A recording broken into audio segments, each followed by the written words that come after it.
Vamos começar com Romanos capítulo 3 hoje. Romanos capítulo 3. Nós vamos ler a partir do versículo 9. Romanos 3, verso 9. Depois nós vamos dar um pulinho para Romanos capítulo 5. Estão me ouvindo bem aí atrás? Tá bom o som aí? Tá chegando aos irmãos? Amém. Qualquer coisa vem aqui para frente. Romanos 3, 9 diz assim: que se conclui? Temos nós qualquer vantagem? Não, de forma nenhuma, pois já temos demonstrado que todos, tanto judeus como gregos, estão o quê? Debaixo do pecado.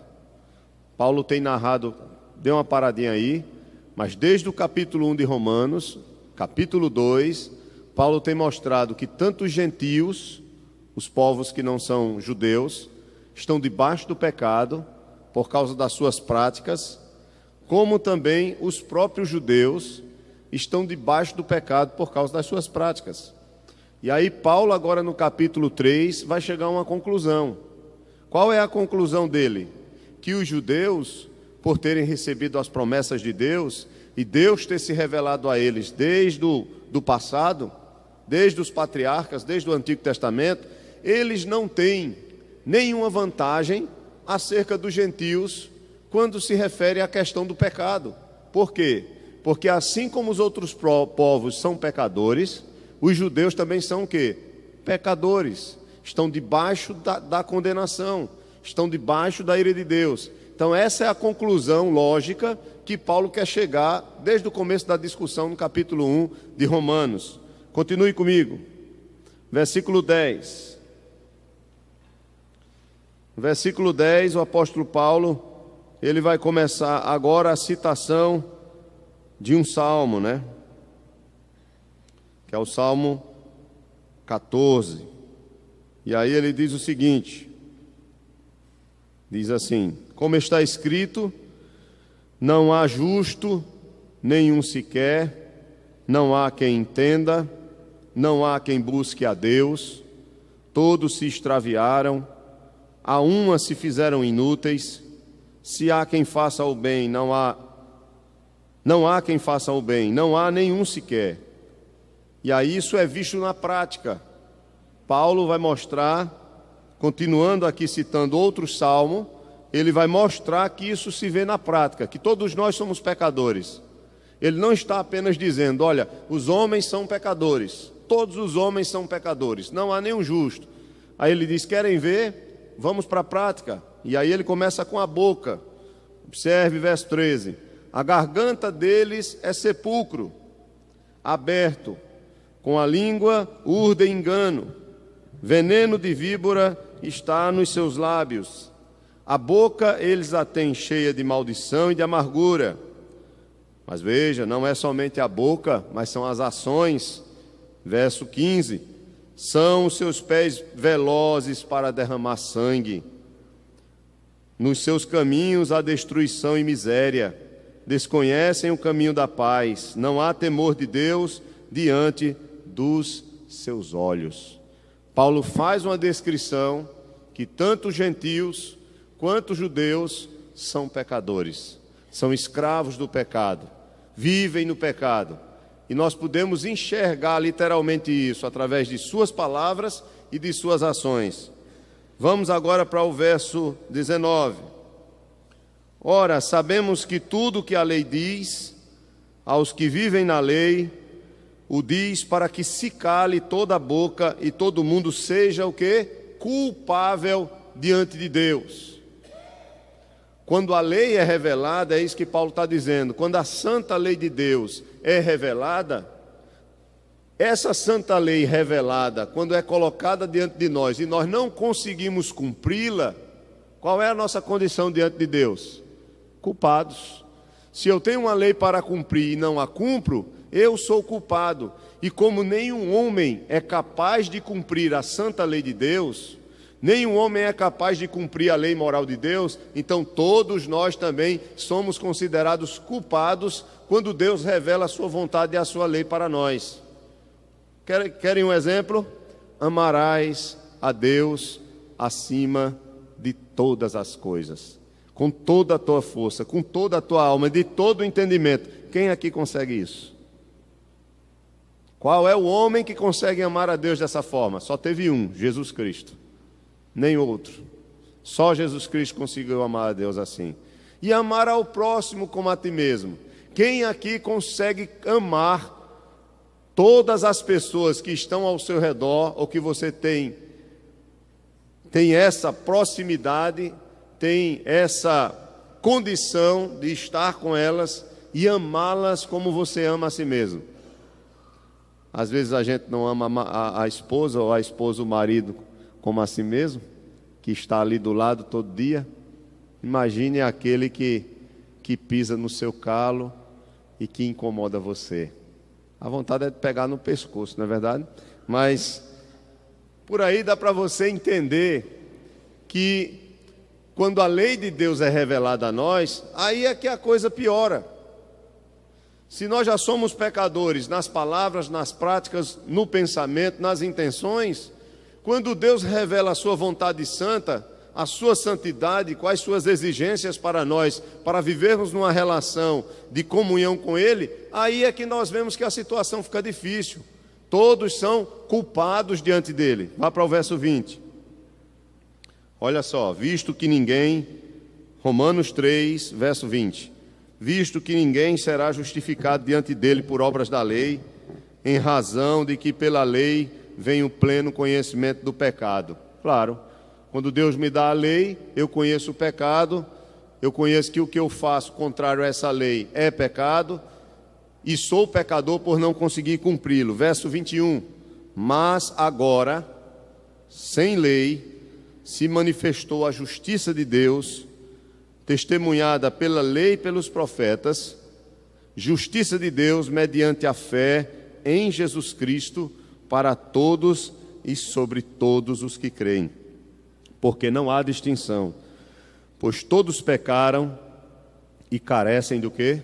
Da glória de Deus. Todos pecaram e carecem agora dessa santidade, dessa pureza, que só é possível através do próprio Deus, de uma ação divina. Interessante é que ele diz aqui, olha, agora sem lei, no verso 21, se manifestou a justiça de Deus, que já era testemunhada e profetizada antes, desde o Antigo Testamento. Essa justiça é mediante a fé. Veja, o que é que Paulo está dizendo? Se eu não consigo ser considerado justo diante de Deus, por causa da lei, por que eu não posso ser considerado justo diante de Deus por causa da lei, irmãos? Porque Deus não me considera livre de culpa através da lei. Deus me deu a lei para eu cumprir. Está aqui a minha lei. Ama a mim mesmo, ou seja, ao teu Deus, de toda a tua alma, de todo o teu coração, teu próximo como a ti mesmo. Mas Paulo está dizendo, ninguém pode ser justificado, considerado justo pela lei. Por quê? Porque nós não conseguimos cumpri-la, porque nós somos pecadores. Como Jesus disse, o visto que foi dito, não adulterarás. Eu, porém, vos digo, se você olhar para uma mulher e cobiçar ela no seu coração, ou vice-versa, a mulher para um homem, cobiçou no seu coração, mesmo que você não tenha o ato em si, você já pecou. Veja que pecado é muito mais do que fazer, pecado é intenção, pecado é inclinação. O pecado não só é um ato manifesto, mas um pecado é um sentimento, é um desejo no coração. Esse é o grande problema. Então, se eu não adulterar na prática, eu posso ter adulterado na mente. Se eu não matei na prática, mas eu posso ter tido o desejo de matar pelo ódio que eu tive de determinada pessoa. Veja que eu não consigo, em hipótese alguma, cumprir com a lei de Deus. Por quê, pastor? Falamos a semana passada, porque nós somos pecadores. Ah, não, mas eu amo a Deus. Ama mesmo? Quantos ídolos têm se levantado no nosso coração que demonstram claramente que Deus não é a pessoa a quem mais amamos? Às vezes o ídolo principal sou eu mesmo. É a minha própria vontade, é o meu próprio querer, é satisfazer os meus próprios desejos. Às vezes o ídolo é o trabalho, às vezes o ídolo é uma pessoa, um filho, uma filha, um esposo, uma esposa. Às vezes o ídolo é o próprio dinheiro, porque o dinheiro me traz a satisfação dos meus desejos.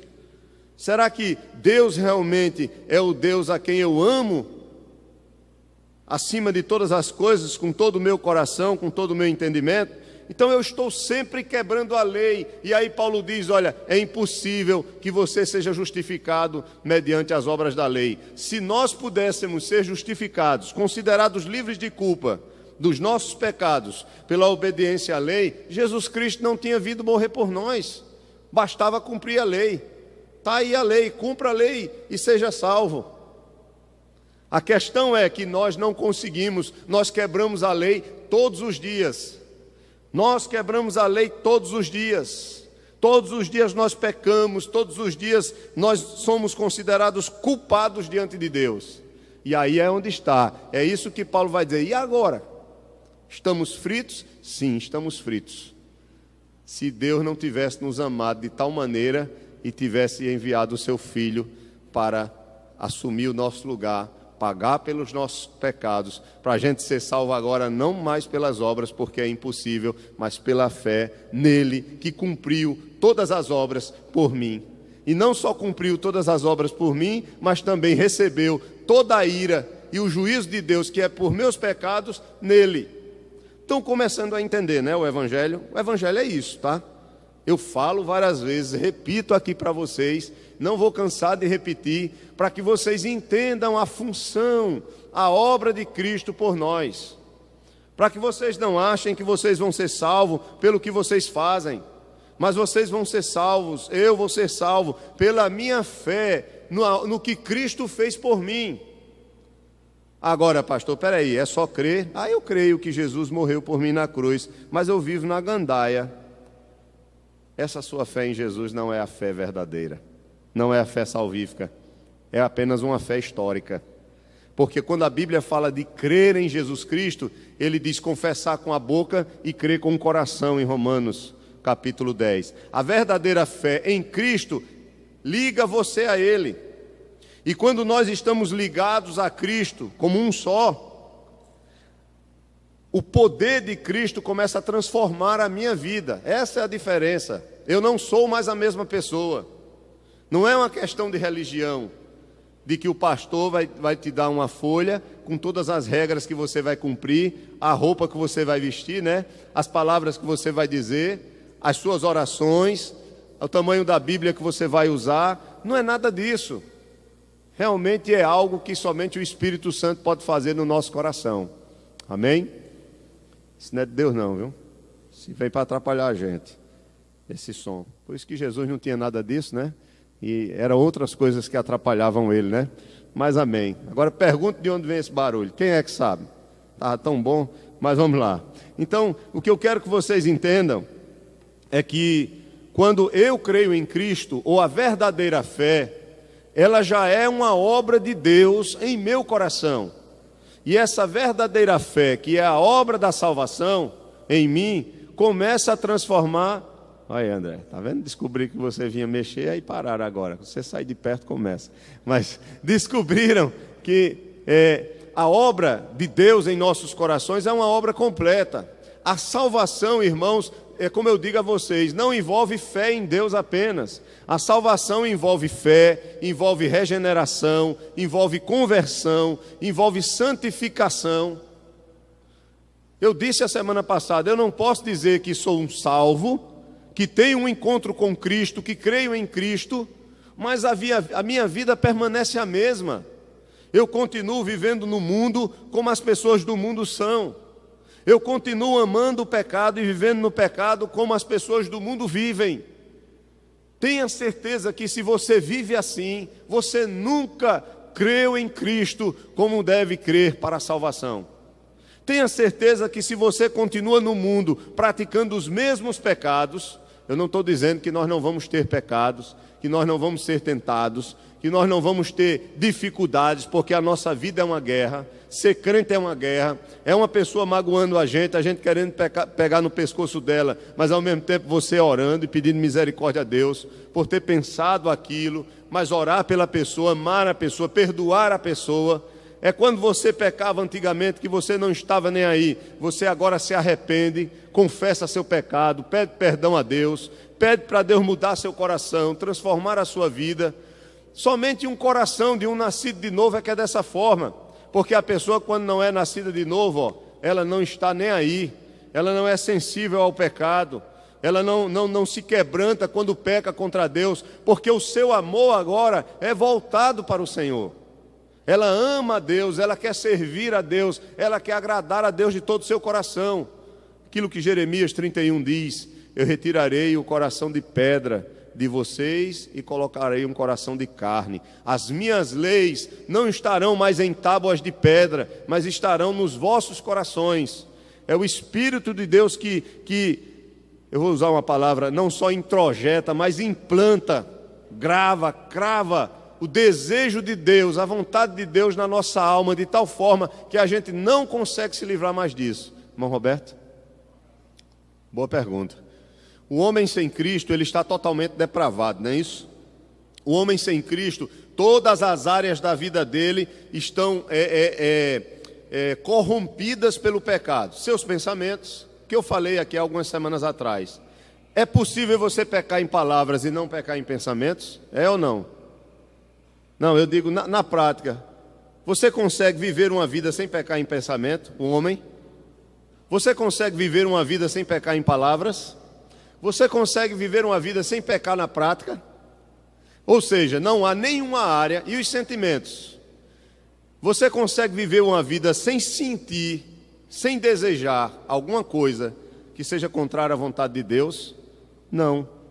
Então, quando a gente fala da corrupção, da depravação total do homem no pecado, é que todas as áreas do seu ser, seus pensamentos, sua vontade, suas palavras, suas ações, todas estão corrompidas pelo pecado.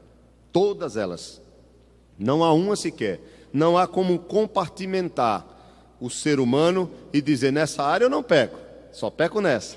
Não, todas as áreas estão envolvidas.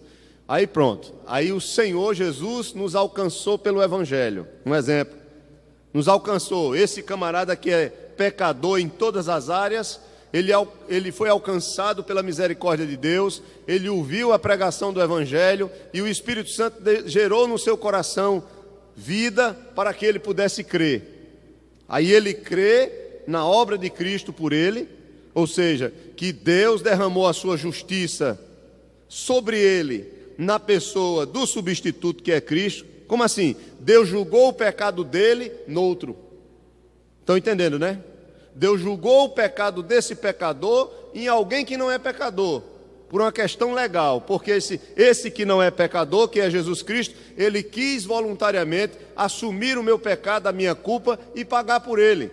Deus aceitou. Aceitou por quê? Porque ele não tinha pecado. Aí Deus aceitou.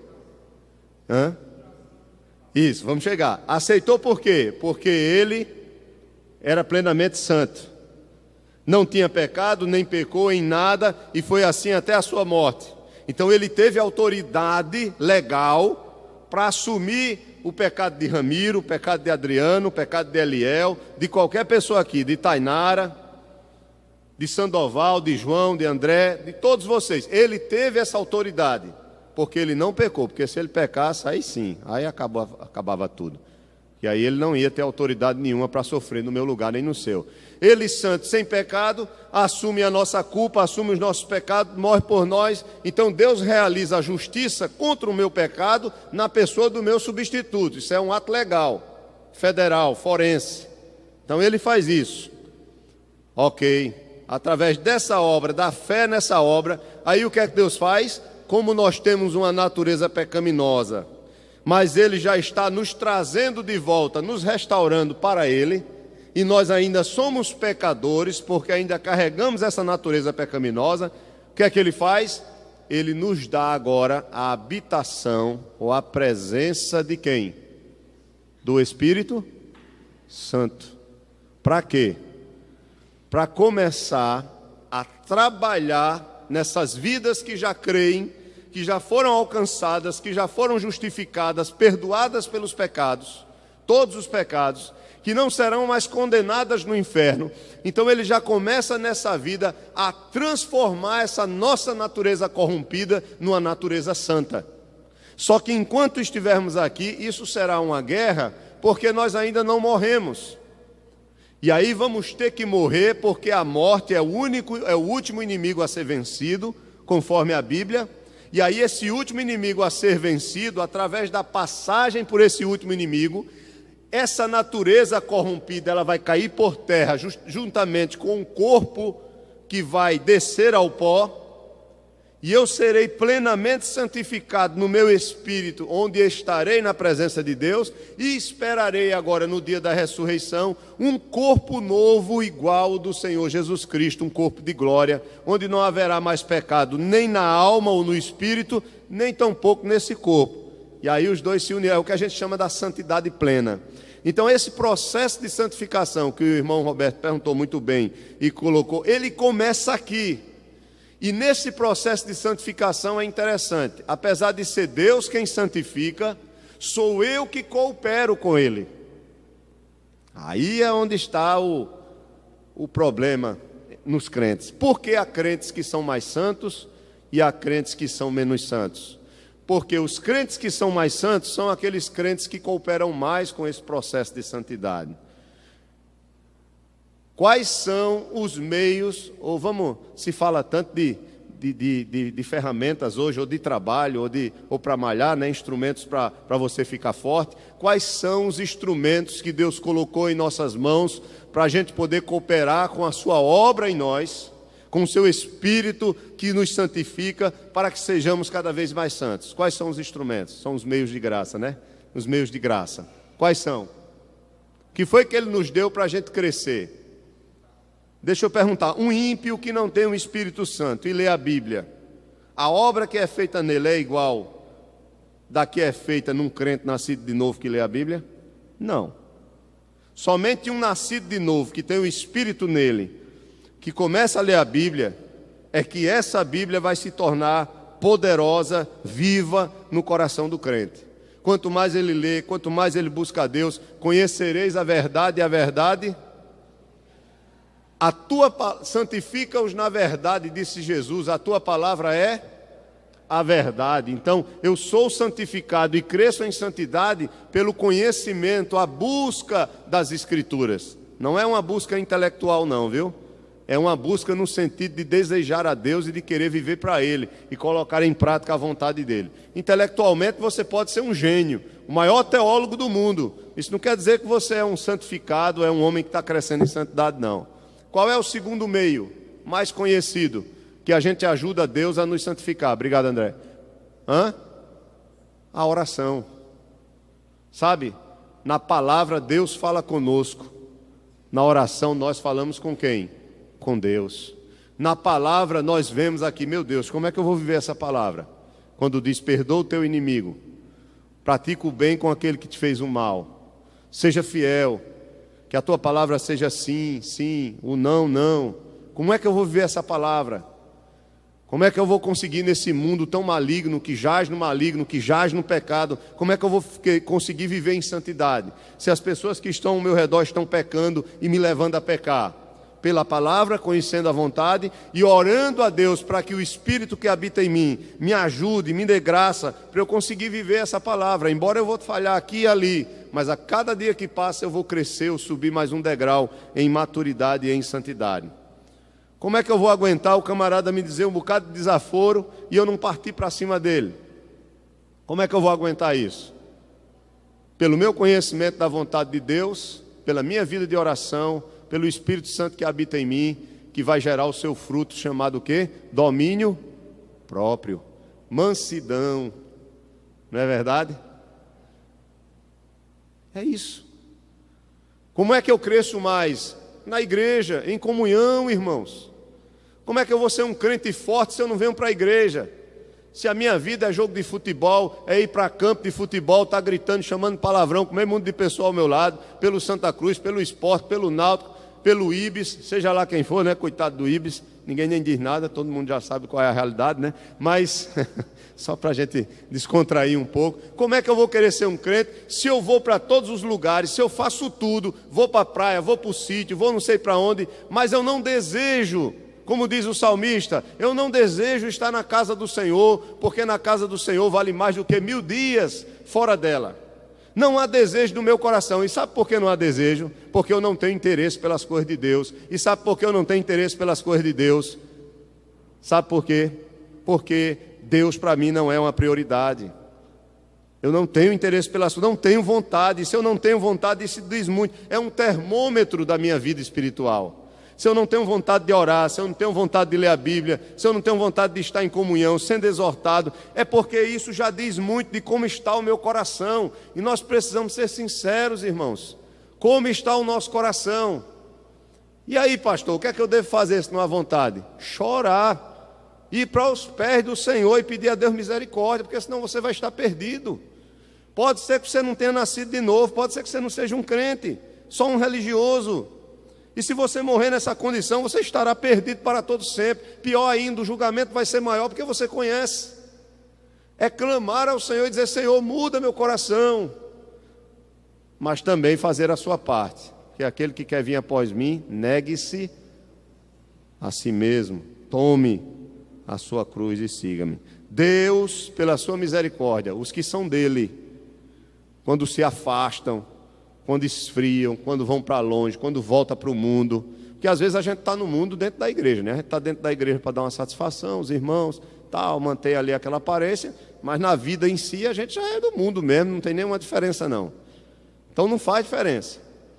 Então Deus, na sua misericórdia, se Ele tem um projeto de nos salvar, Ele vai nos puxar, de uma forma ou de outra, mas puxa mesmo, irmãos. E glória a Deus por isso. O pai disciplina o filho que ama. Ele vai puxar você. Não sei se vai puxar você de uma forma delicada ou vai puxar você arrancando seus braços, suas pernas. Mas ele puxa. Diga, irmão Gilberto. Correto, teve. Teve sim. Teve Tiago, teve Judas, teve vários. E ainda teve filhas. Marcos capítulo 6 fala sobre isso. Ok? Teve. Tá bom? Então o que é que acontece? Lembram da historinha que eu contei para vocês dos pastores de Israel? Que quando uma ovelhinha vive querendo fugir do rebanho, o que era que eles faziam? Quebravam o quê? A perna dela. Quebravam mesmo. Então os pastores de Israel, eles são assim. Quando tem uma ovelhinha que ele quer cuidar, é para ela não morrer fora do rebanho, não ser atacada. Aí esse pastor pegava a ovelha, pegava o cajado e pá, quebrava a perna dela. Ela ia poder andar como? Depois ele ia cuidar, né? Mas ela ia ficar ali mancando, não ia poder mais sair, ia ficar quietinha, mas ali ela estava o quê? É melhor uma perna quebrada do que a vida perdida. Não é verdade? Não é melhor uma surra no filho ou numa filha do que esse filho se dar mal lá fora? Não é verdade? É muito melhor uma lapada boa do que ir lá fora viver no mundão. A gente faz de tudo para salvar um filho da gente, nem que isso envolva fazê-los sofrer. Dói na gente? Dói. E bater num filho dói. Mas a gente faz isso para corrigir, pelo bem deles. É melhor a gente bater do que a polícia bater. Porque a gente batendo, a gente sabe onde bater, a gente ainda vai cuidar, a gente vai... Mas a polícia não. O mundo não. Por isso que lá em casa, se eu brigasse na rua, eu apanhava 2 vezes. Se eu apanhasse na rua, eu apanhava em casa. Se eu brigasse na rua e batesse na rua, apanhava em casa também. Não tem esse negócio não. Uma vez eu cheguei assustado em casa. Estava onde?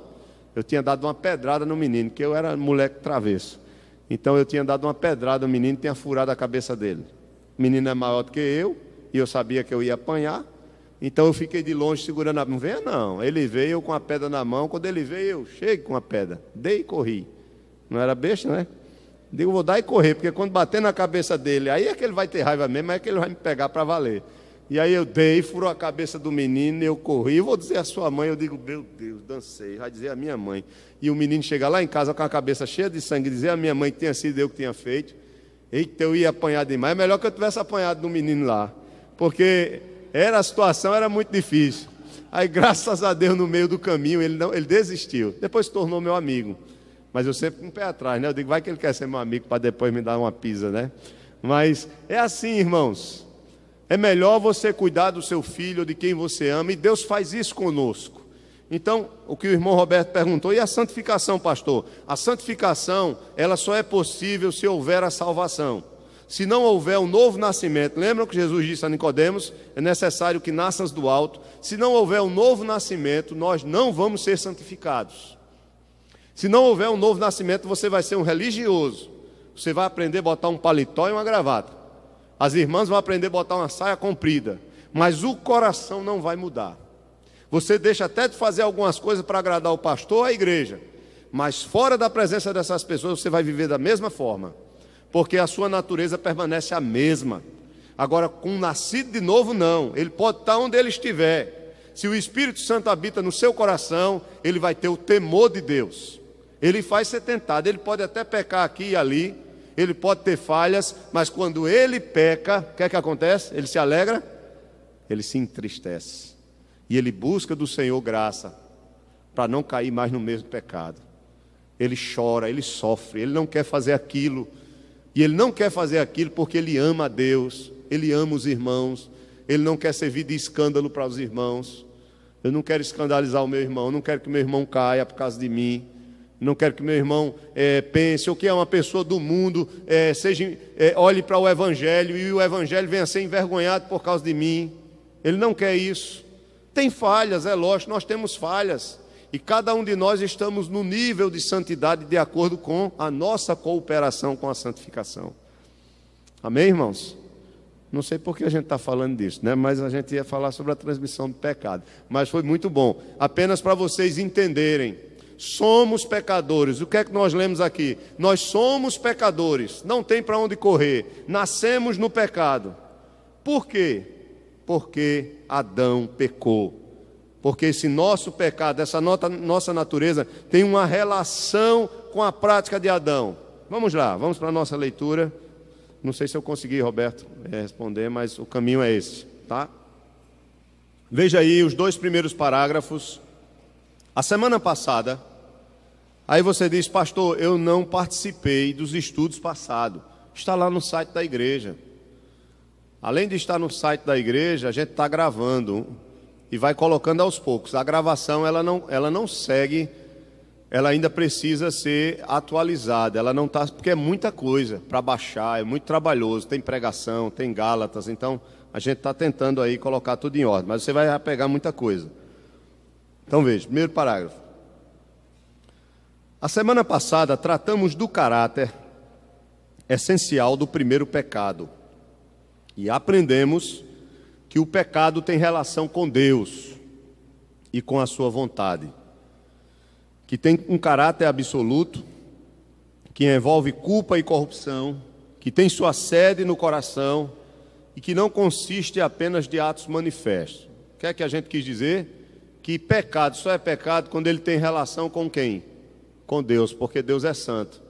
Então, se eu estou relacionado com Deus e nós fomos criados por Deus para viver em comunhão com Ele, esse é o verdadeiro sentido da vida. E se essa minha comunhão com Deus ela é afetada por aquilo que eu fiz contra a sua vontade, isso é pecado. Isso é o conceito de pecado à luz da Bíblia. Continue a leitura comigo. Esse aprendizado nos protege de falsos ensinos como o pelagianismo. O que é o pelagianismo? É uma doutrina ou um ensino de certo homem antigo, desde a época dos pais da igreja, chamado Pelágio. Ele foi seu grande expoente. Quem falou muito contra ele foi Agostinho. E Pelágio defendia, olha só, Pelágio ele defendia que o homem é neutro em relação ao bem e ao mal, e que tudo depende apenas de sua vontade livre e independente. Entenderam isso aqui, não? Pelágio ele dizia o seguinte: não, o homem nem é bom nem é mau, ele é neutro. Vai ser a influência que ele vai ter, o meio em que ele vai estar inserido, né, que vai lhe fazer ser mal ou bom. Mas não é isso que a Bíblia diz, é? Não. A Bíblia diz: todos pecaram, destituídos estão da glória de Deus. Davi, no Salmo 51, verso 5, ele diz: eu já nasci em pecado e em pecado me concebeu minha mãe. Aí você diz: mas e a criança e o bebê? O bebê ainda não peca como nós pecamos porque não tem condições de pecar. O seu cérebro e o seu corpo estão num processo ainda de desenvolvimento. A partir do momento que esse cérebro, que é o processo de maturação, começa a se desenvolver e o seu corpo também, essa criança vai se tornando cada vez mais capaz para fazer o que a sua natureza lhe inclina. E o que é que a natureza da criança vai incliná-la a fazer? Pecar. Está aqui a gente reclamando direto. Não corra na igreja, ele corre olhando para você. Não faça isso. Aí ele fica quietinho ali, ou a menininha fica quietinha ali. Quando dá um tempinho que ele vê que você não está olhando, ele faz. Isso se chama de quê? Desobediência. E a desobediência é o quê, irmãos? É pecado. Lembra da historinha, né, do pastor? Que eu contei para vocês? Um pastor amigo nosso, que ele disse que lá no Piauí, ele pregando, ele disse, mas pastor, não era brincadeira não. Tinha umas crianças lá que me tiravam do sério. Hoje em dia as crianças já estão adolescentes, jovens, amam esse pastor, né? Ele corrigia, ele corrige, ele não gosta de criança correndo no culto, parece comigo, né? E aí, o que acontece é que, ele disse, lá também é assim, eu digo, ô rapaz, lá é assim, mas como essa criança fez com você, foi demais, né?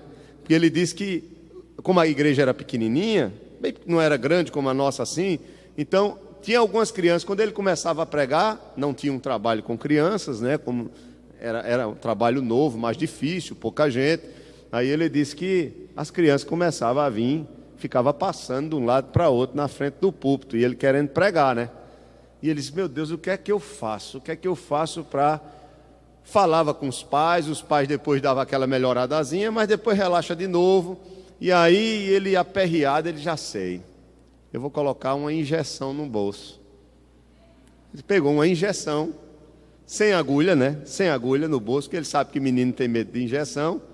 E as criancinhas passavam na frente do culto. E tinha uma menininha que era sabida demais. Aí ela passava e andava para lá, e andava para cá. E ele pregando e perdendo a concentração. E o povo olhando para as crianças em vez de ouvir a palavra. Aí ele pegou naquele dia, ele disse, está certo. Aí mostrou a injeção assim, tirou a injeção do bolso assim e mostrou para a criança, né? Aí quando ela passou olhando, porque viu a injeção, aí continuou passando, mas a intenção dela foi proteger, mas continuou fazendo a mesma coisa, entende? Botou as mãozinhas no bumbum dela para proteger, né, com medo da injeção, e continuou fazendo a mesma coisa. Então isso é muito sério. Vai ser muito bom quando esses meninos crescer, né? Eu fico brincando aqui com o Felipe, né? Filho de André, eu digo, deixa você crescer, viu? Vou botar você para carregar esses bancos quando a gente for limpar a igreja. Ou pegar pesado, ele morre de rir, né? Não estão nem aí. Mas isso é bom, é saudável a gente corrigir. Mas entendam, o pecado, irmãos, ele já está completamente inserido em nossa própria natureza. Não é que um dia eu nasci neutro, eu vejo fulano fazendo bem, eu vou aprender a fazer o bem. Claro que nós vamos ser sociáveis, nós vamos aprender a viver no meio da nossa sociedade, nós vamos aprender as regras da sociedade desde casa, as regras da família. Mas o nosso coração é mau. A Bíblia diz lá em Jeremias que o nosso coração é enganoso. Então sempre vamos quebrar as regras, sempre vamos querer satisfazer a nossa vontade. É como uma moça ou um rapaz que se apaixona. Seu pai ou sua mãe diz, a regra é essa, mas eles vão quebrar essas regras para fazerem a sua própria vontade. Faz ou não faz? Pula o muro, entendeu? Se encontra escondido, às vezes. Isso acontece porque quebram regras, são desobedientes para satisfazer o desejo do seu coração e não o desejo da autoridade que foi estabelecida sobre ele. Como Deus estabeleceu para Adão e Eva, da árvore do conhecimento do bem e do mal não comerás, porque no dia em que dela comerdes certamente morrerás. Mas houve a tentação e Adão e Eva caíram em pecado. Então Pelágio, ele dizia, o homem é neutro. A Bíblia diz, não, o homem é pecador. O homem não é neutro, o homem é pecador. Nasce pecador e vai pecar. Se o homem é neutro, por que não existe nenhum homem que não peque? Já pararam para pensar nisso? Se o homem é neutro, por que não existe um livre de pecado? Se o homem é neutro e é capaz de fazer o bem ou o mal, ele é inclinado para um ou para o outro, por que não existe um no mundo, a não ser Jesus Cristo, que não tenha pecado? Em palavras, porque não é pecar no ato não, é pecar em palavras, é pecar em pensamentos, é pecar em desejos, Diz a história que um pregador, homem de Deus, estava pregando lá no período da Reforma Protestante. Martinho Lutero estava ouvindo o sermão. E aquele homem, ele disse que estava numa vida de intimidade, de comunhão com Deus, tão profunda, que ele chegava a momentos de não pecar. Ele já fazia um tempo que ele não pecava, né? Que ele não pecava. Aí Martinho Lutero, ironicamente no culto, né? Claro que não desrespeitou, mas chegou assim para a pessoa que estava ao lado e disse: me apresenta a esposa dele. Onde é que está a esposa dele aqui no culto, que eu queria conversar com ela? Para ver se ele realmente não peca. Vocês estão entendendo? Então, irmãos, isso é impossível. Mas vamos lá para o segundo parágrafo. Então Pelágio, ele dizia que era uma questão de vontade livre, independente. Não, nós sabemos que a nossa vontade está completamente presa pela nossa natureza. Em relação à transmissão do pecado, tanto a nossa experiência quanto a própria palavra de Deus nos ensinam que o pecado é universal. Todo mundo é pecador. E que essa universalidade tem a ver com a queda de Adão, ou seja, todo mundo é pecador e só é pecador todo mundo porque Adão pecou. É sobre essa universalidade do pecado e a relação do pecado de Adão com o da humanidade em geral que vamos considerar nesse estudo introdutório. Primeiro, o que a Bíblia ensina sobre a universalidade do pecado? Veja, a Bíblia ensina claramente a pecaminosidade universal do homem. Eu acabei de ler para vocês: não há um que busque o bem, não há um que faça o bem, não há um sequer. Lembram de Romanos? Todos pecaram e destituídos estão da glória de Deus. Deixa eu fazer outra pergunta. É bem simples. Por que todos morrem? Porque são que? Pecadores. Romanos capítulo 5. Abra aí sua Bíblia em Romanos capítulo 5, por favor. Veja a justificação de Paulo. Versículo 12. O salário do pecado é o quê? A morte. Em todos os seus aspectos. Aí veja Romanos 5,12.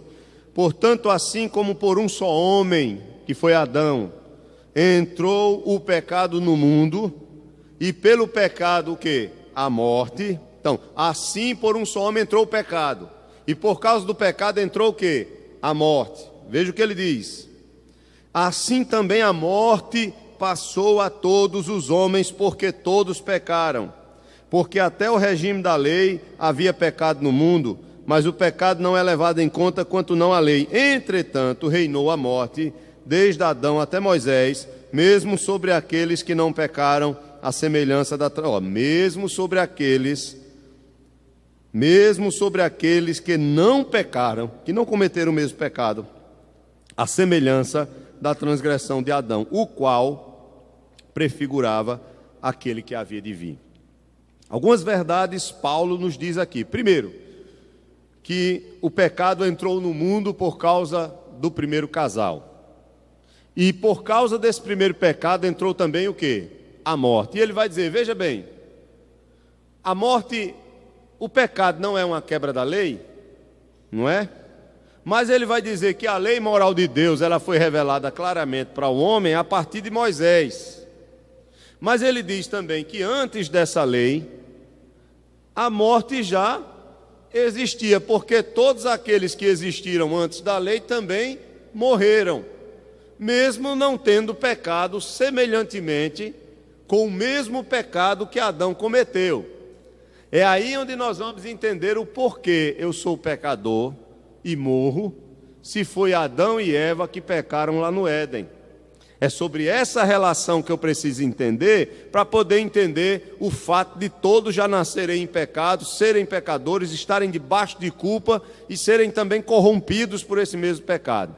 Mas primeiro, eu preciso saber que todos são pecadores. E eu sei que todos são pecadores pelo fato de que todos desobedecem a Deus. Sei que todos são pecadores também porque a morte tem alcançado a todos, e a morte é o salário do pecado. Então todos morreram. Todos morreram. Aí vamos lá. Vamos para outro texto. Abra sua Bíblia em Provérbios capítulo 20, verso 19. Provérbios 20, verso 19. vai falar sobre o pecado da língua, né? A quem Provérbios 20, 19. O mexeriqueiro revela o seu segredo, portanto não te metas com quem muito abre os seus... Perdão, é o 9, verso 9. Quem pode dizer, purifiquei o meu coração, limpo estou do meu pecado? É uma pergunta, quem pode dizer isso? Purifiquei o meu coração e limpo estou do meu pecado. Vá mais à frente, Eclesiastes, vá para Eclesiastes, o próximo livro, capítulo 7, verso 20. Capítulo 7, verso 20. Não há homem justo sobre a terra que faça o bem e que não peque. Não há homem justo sobre a terra, só Lula, viu? E não há quem busque o bem e quem peque.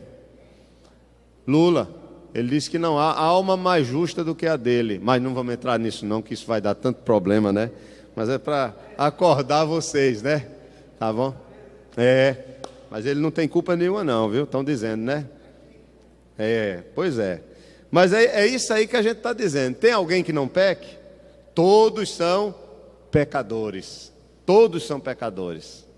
Todos são pecadores. Só teve um que não pecou. Foi Cristo. Somente Ele. Ele diz, quem pode me acusar de pecado? Hebreus vai dizer que Ele em tudo foi tentado e em nada pecou. Você já imaginou uma vida sem pecado? E por que Cristo não pecou? Porque Cristo não é filho de homem e mulher. Ele não herda da aliança das obras a imputação do pecado. Ele é gerado pelo Espírito Santo no ventre de Maria. E sobre ele o pecado não é imputado, porque ele não é descendente de Adão e Eva como nós somos. É diferente. Ele é o Deus encarnado. Ele é o santo que há de nascer. Então ele não peca em nenhum sentido da palavra pecado. Nenhuma área de Cristo, nem no pensamento, nem nas intenções, em nenhum momento Cristo pecou, em nada. Ele não quebrou a lei de Deus em nenhum aspecto. Nem nos seus pensamentos, nem nos seus desejos, nem nas suas palavras, nem na sua prática. Ele é plenamente santo, do começo ao fim. Por isso que ele teve o direito. Adão poderia ter sido assim, porque Adão foi criado assim. Adão era santo. Adão não tinha pecado. Mas Adão pecou. Os anjos poderiam ser assim. Mas os anjos também pecaram, a parte deles, não todos. Os que não pecaram, o período de prova passou, eles não podem pecar mais, são santos. Mas Cristo passou pelo período de prova, como Adão passou, como os anjos passaram. E ele não pecou. Ele foi tentado em tudo, mas em nada pecou. Em tudo ele foi tentado. Por que ele não pecou? Porque ele não iria em hipótese alguma cair, nem pecar. A sua natureza humana estava completamente submissa à sua divindade. Glória a Deus por isso, né? Então ele sim, mas nós somos pecadores. Não é por isso que, dê um pulinho em Efésios agora, estamos caminhando para a metade do assunto e a outra é bem mais simples. O que é que nós estamos vendo aqui? A universalidade do pecado. Todos são pecadores, todos são pecadores. Mas pastor, meu bebezinho que nasceu é um anjo, por enquanto. Deixa ele sem comer para ver se ele não faz a sua vida um inferno. Não é verdade? Deixa ele sem comer, não dê o leite a ele não, na hora certa. Você não dorme, você vai ficar com raiva. Ele vai querer, não é brincadeira não. Deixa ele crescer um pouquinho. Aí o anjinho vai crescendo, aí já começa a andar, pular. Aí já expressa melhor a sua raiva. Já com raiva já joga o brinquedo no chão. Aí você rapaz, já está merecendo uma lapadinha boa, olha aí. Aí já vai introjetando o não para ele, né? E a criança começa a aprender o que é errado quando você, com o uso do não, né? Vai fazer uma coisa, não, aí ele já sabe pela entonação, não, aí ele já olha que aquilo ali não, opa, não posso fazer isso não. Aí você, quando sai, vira as costas, aí ele vai fazer o quê? Vai de novo lá, né? Desobediência. Natureza está lá. Olha, a natureza não tem um. Cristo não era assim quando criança. É mesmo assim, meu irmão. Eu já sou pai de 3. E não é diferente, não. É a mesma coisa. Todos vão ser do mesmo jeito. Vai ter aquele mais... o senhor já tem quantos? 10? Com neto, com tudo, já vai mais de 20, não vai?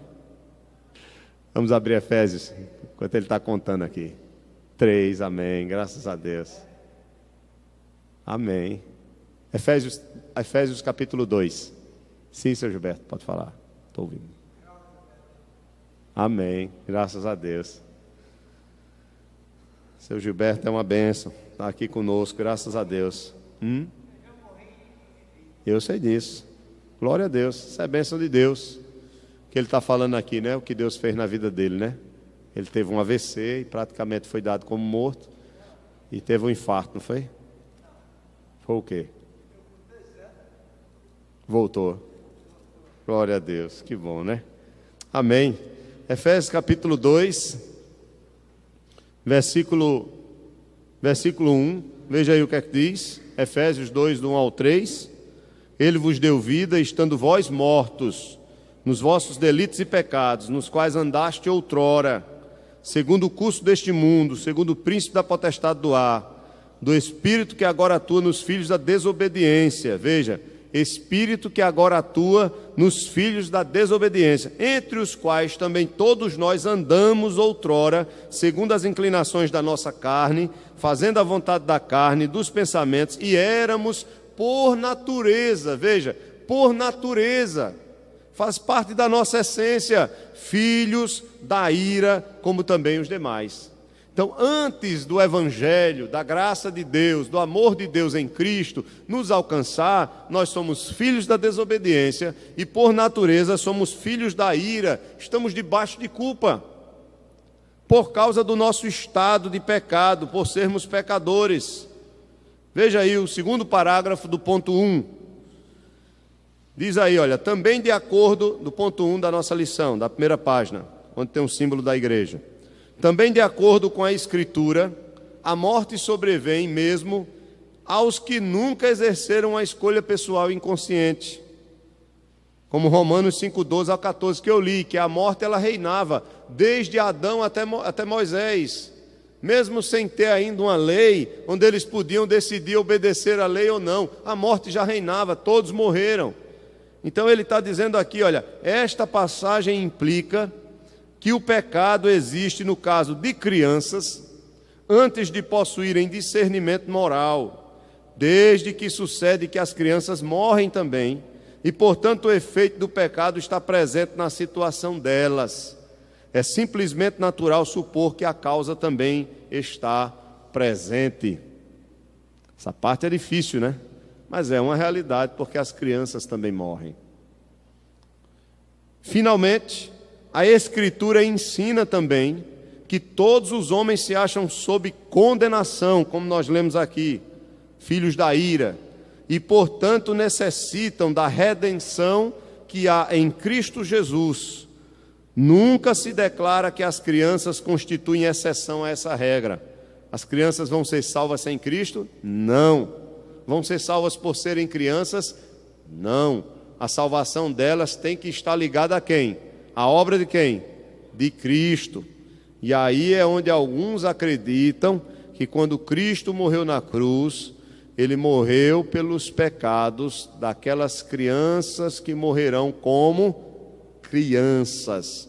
Mas isso não tem escrito em lugar nenhum. É apenas uma suposição. Uma criança que morreu ainda sem ter a condição de conhecer o Evangelho e crer, ter o entendimento da verdade, alguns acreditam que na cruz Cristo levou o pecado dessas crianças, por isso que usam aquele texto, delas é o reino de Deus. Nós devemos também nos converter e ser como crianças, mas isso eu não estou afirmando, dizendo, batendo martelo aqui, é assim, porque isso é um mistério, tá bom? Amém. Vamos lá. Então,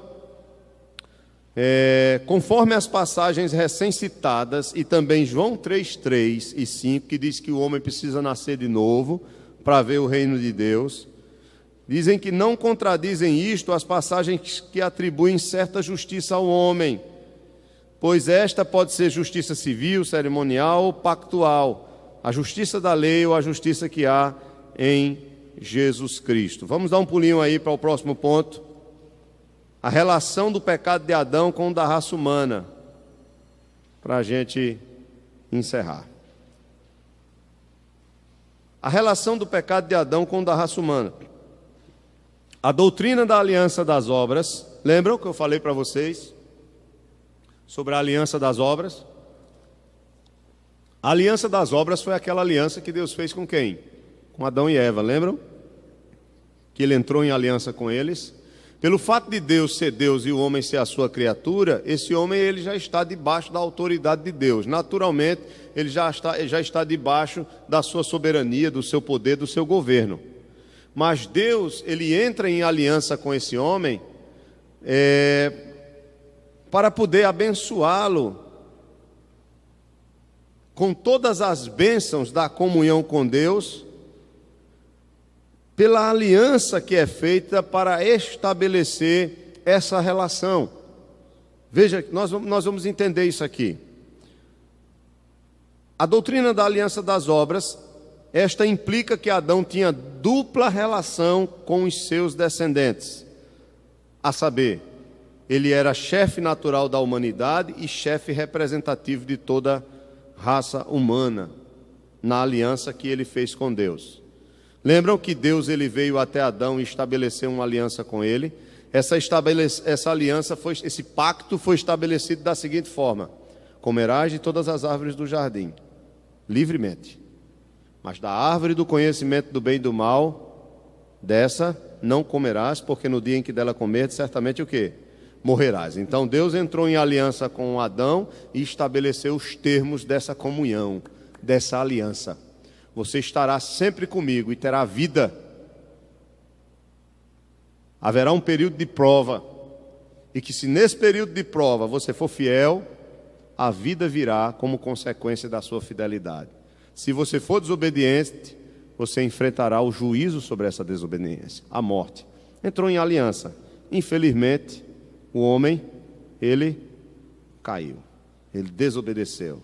E aí veio a consequência dessa desobediência. Vamos ver. Então o homem ele tem a relação de Adão com os seus descendentes tem a ver com a relação dele com Deus. Há uma relação natural de que ele vai crescer, vai multiplicar, e todos os que nascerem estarão ligados a ele. Mas também há uma relação pactual que a consequência da ação de Adão diante desse pacto que foi feito de Deus com ele, vai também trazer consequências para os seus descendentes. É nisso que nós vamos entender a questão de que, porque Adão pecou e eu aqui estou sofrendo, e sou pecador também, sou culpado e sou merecedor de castigo de juízo eterno. Vamos lá. 2.1 aí, na sua folha, na segunda folha, no final. Não é difícil isso. Mas por incrível que pareça, às vezes é uma pergunta dessa a gente faz a um candidato ao pastorado e ele não sabe responder. Então vocês aqui já estarão prontos, né? Pelo menos nessa questão, né? Mas por incrível que pareça, irmãos, o desconhecimento do Evangelho é tão grande, tão grande. Roberto sabe disso muito bem, né, Roberto? Que não se sabe as coisas simples do Evangelho, porque as igrejas não querem aprender. Você vai à igreja e você ouve meia hora, uma hora, as pessoas gritando só glória a Deus e aleluia. Eu não estou fazendo nenhuma crítica aqui às pessoas, não, por favor, me entendam bem. Essas pessoas vão sair dali sabendo dizer muito bem glória a Deus e aleluia, mas não vão aprender nada do Evangelho. Elas não vão saber nem falar a alguém o porquê Cristo morreu por elas. Aí você vê as testemunhas de Jeová, direto, estudando com um livrinho, parando as pessoas na rua, ensinando a doutrina deles. Eles não sabem de nada, mas a doutrina deles eles sabem. Se você fizer uma pergunta a eles um pouquinho mais profunda, eles não sabem, deixa eu chamar fulano, deixa eu chamar ciclano. sai correndo para pegar um, para pegar outro, porque eles não sabem. Não sabem de nada, mas aquilo que a seita deles ensinam, eles sabem. Decora os textos, pega ali para vender as revistas, sabe dizer uma coisa ou outra, memoriza uns versículos e joga para você, aí joga para alguém que não conhece nada. Aí sai lançando a semente da dúvida. E nós que somos crentes, nós precisamos conhecer, irmãos, o Evangelho, para pregar o Evangelho, quem é Cristo, porque Cristo morreu por mim, morreu porque eu sou pecador. E porque eu sou pecador? Porque Adão pecou e ele me representava lá. Então ele caiu e a consequência da queda dele é imputada sobre todos os seus descendentes também, porque todos nós estávamos nele. Então nós precisamos saber dessas coisas. Então nós temos que abrir os olhos, não é nenhuma crítica à igreja, nem porque é pentecostal ou porque não é, porque a pessoa pode dar glória a Deus, pode dar aleluia, pode crer em milagres sem problema nenhum. Eu também creio em milagres. Não creio nesses milagres que tem por aí, né? Muitos que tem por aí. A pessoa pode expulsar demônios, também não creio nesses demônios que são expulsos nessas coisas que aparecem aí na televisão, né? Como aqueles pastores da Universal que chega, contrata uma pessoa e a pessoa chega lá e ele diz, você é o quê? Ele diz, sou viciado, né? Eu sou viciado. Em quê? Em cocaína. Me dá aí a cocaína. E os caras têm cocaína lá. Veja que coisa. Me dá aí aquela cocaína, ele dá o migué, né? Aquela cocaína que deixaram aí. Era para ser preso um negócio desse. O cara guarda cocaína na igreja. Aí me dá essa cocaína aí, chega para cocaína, aí cheira. Aí o camarada cheira, aí faz, eita, eu tô doido aqui, eu quero cheirar. Como se fosse assim a droga. Aí fica lá, aquela palhaçada, aquele negócio todo tramado. E ele, você que está com desejo? Tô, peraí, coloca aí, deixa eu orar para você, aí ora. Aí pega aquela cocaína, cheira agora. Aí o camarada, quando vai cheirar, e finge que quer vomitar, que não sei o quê. Olha, gente, isso lá na minha terra, a gente amarrava os pés e as mãos, juntava assim perto de um pé de coqueiro, dava umas 3 lapadas, com aquele chicote que dá em burro, que puxa a carroça, que o camarada mais nunca ele ia inventar um negócio desse. Me desculpa, porque isso é uma tremenda bandidagem. É verdade, o senhor falou tudo. É uma bandidagem isso. Isso não é o Evangelho. Isso é uma vergonha. Aí as pessoas que assistem isso pensam que você, quando está vindo para a nossa igreja hoje de manhã, você está fazendo a mesma coisa. Porque isso é bandidagem, é roubalheira, é engano, é cara de pau. Eu não sei como eles fazem isso. Teve outro que estava lá anunciando, disse, você não está com seu copo d'água aí não? Tem cachaça aí, tem vodka, tem Montila, tem uísque aí, o que você tiver, pode pegar para você tomar que a gente vai ungir. Pelo amor de Deus, irmãos, o que é isso? Onde é que a gente vai chegar? Onde nós vamos chegar? Isso é uma verdadeira palhaçada, isso não é evangelho. Mas por quê? Porque nós muitas vezes não tomamos a decisão de dizer, eu vou estudar a palavra, eu vou conhecer a palavra e eu vou ensinar essa verdade. Simplesmente com a sua vida consagrada a Deus e com poucas palavras que você vai dando ao Senhor. Vai recebendo do Senhor, vai estudando e vai ensinando a palavra do Senhor às outras pessoas. Então vamos lá. A relação natural, leia aí comigo. A relação natural, em sua relação natural, Adão foi o pai de toda a humanidade, claro. Ele é nosso pai. Estudamos isso, lembram? Lembram a questão das mitocôndrias, a questão do XY, lembra que nós estudamos isso?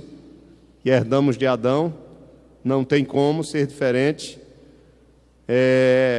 Quando foi criado por Deus, estava sujeito à mudança e não tinha direito legítimo a um estado imutável.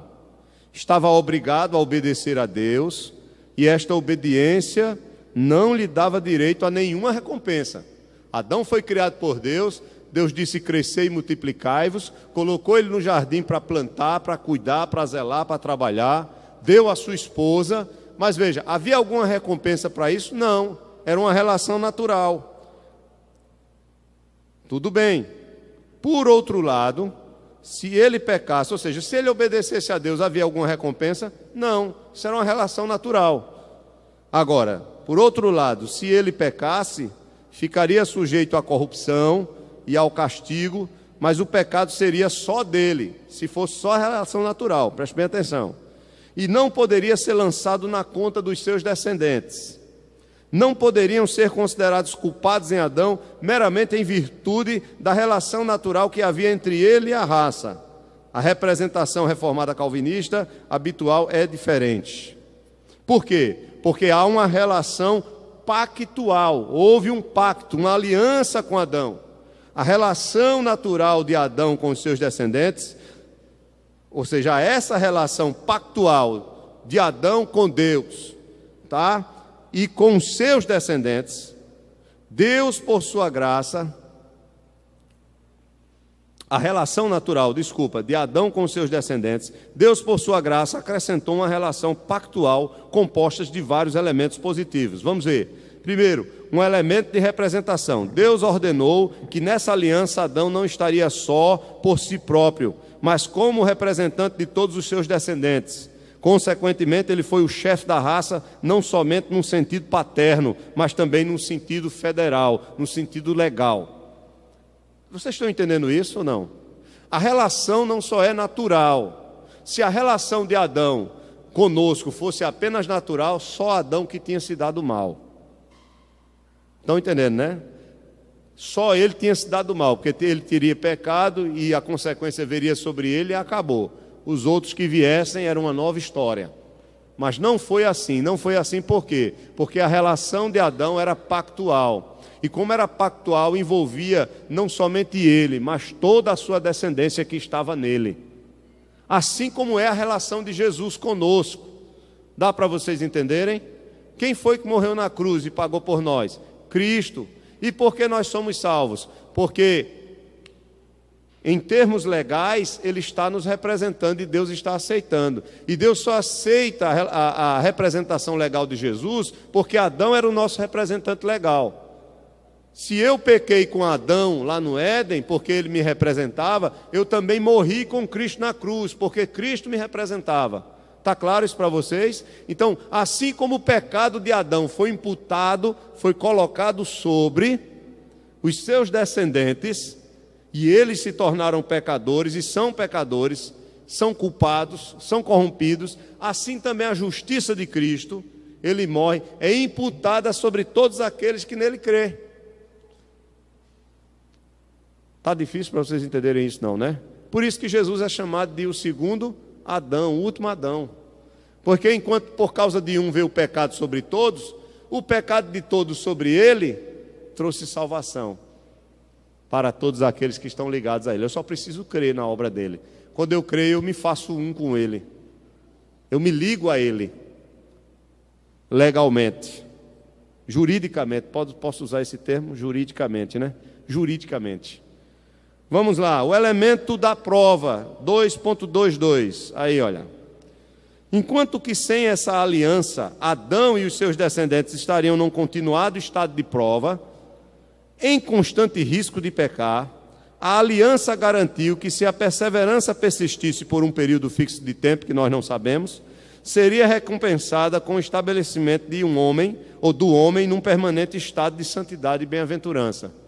Entenderam isso ou não?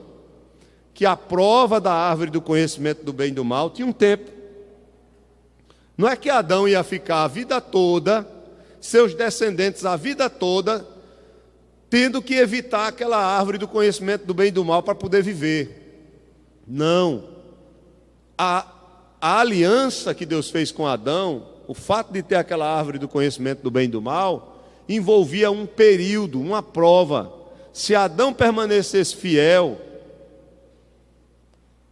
ele receberia o galardão da sua fidelidade. E a prova não precisaria existir mais. Vocês entendem, né? E aí seria a vida, irmão Roberto.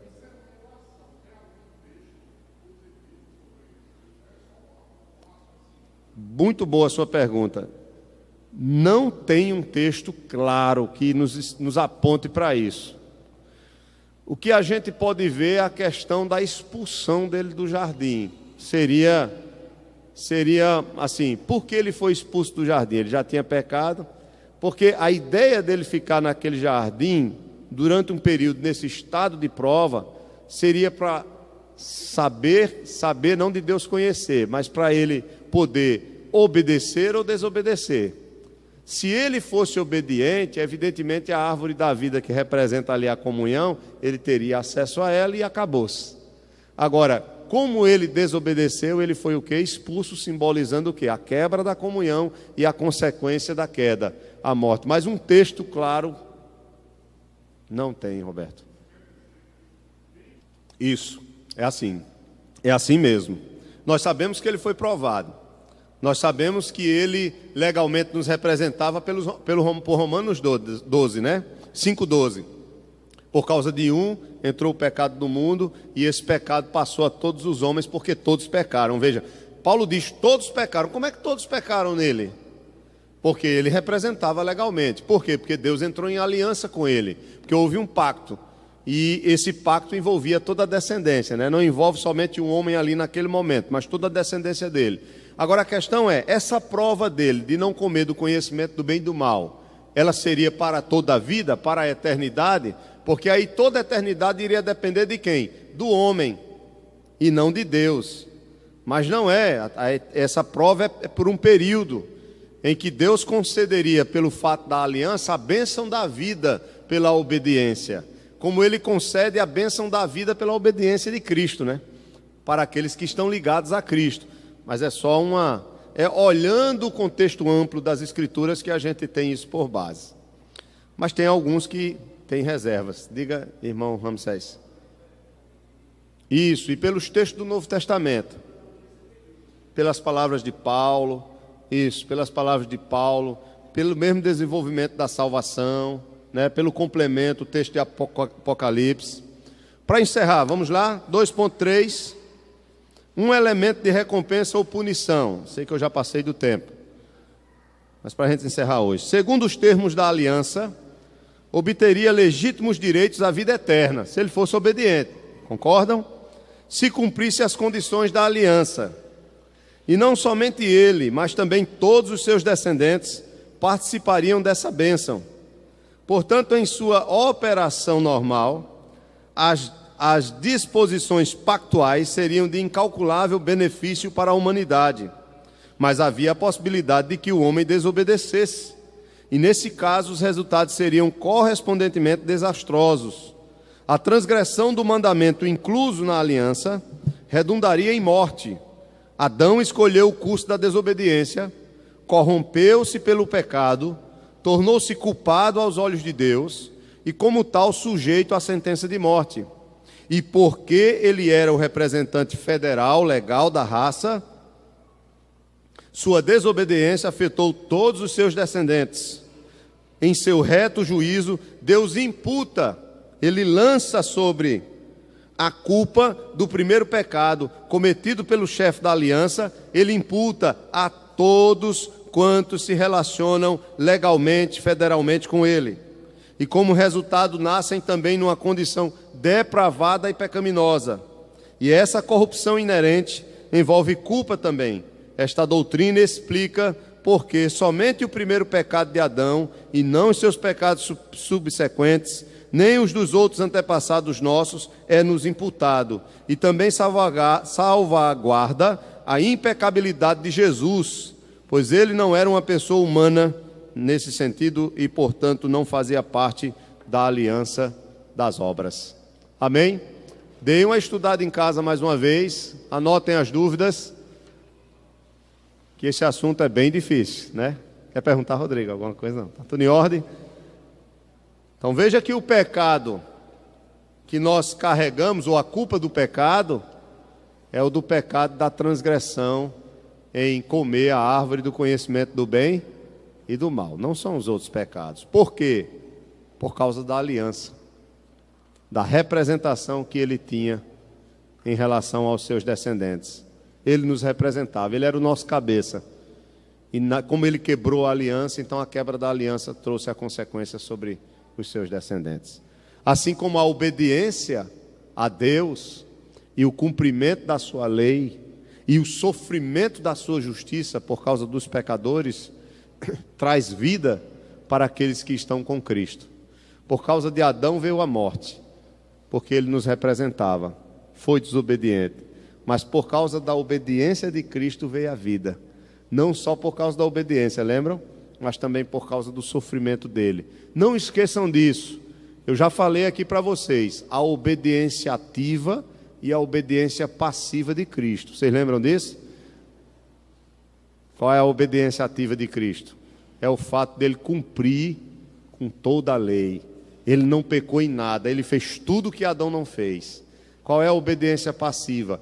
É o fato dele sofrer pelos pecados daqueles que são pecadores. De um lado ele obedece, do outro lado ele sofre. Ele obedece ativamente à lei, ele é fiel em todos os aspectos da lei. Do outro lado ele está recebendo agora a justiça por causa dos pecados das suas ovelhas.